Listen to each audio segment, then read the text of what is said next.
Ayan guys, niluto ko na yung aking daing na galunggong. So ayan, nakikita niyo ba yan, yung mga bawang na yan? Ayan, garlic. Ayan, baliktarin na natin. Ang sarap. Ayan, hinaan natin ang apoy. Para hindi siya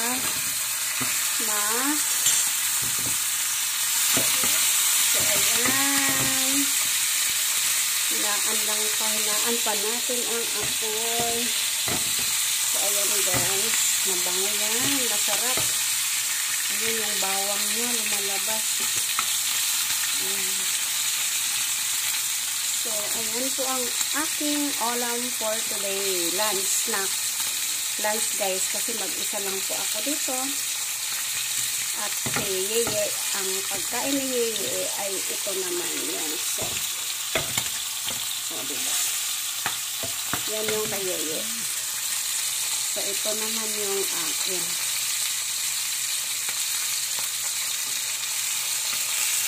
Gusto ni Yeye yung yung anong tawag dito guys, yung parang siomay.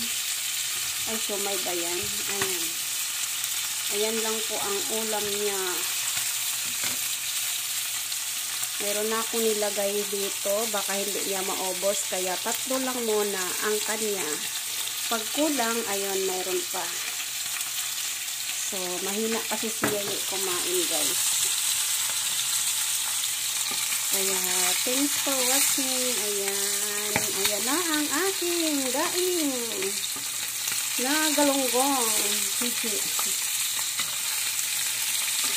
Tingnan nga natin kung okay na ba. Uy, brown na siya. Okay na po. Thanks for watching. Have a nice day everyone. God bless. Bye. Happy New Year.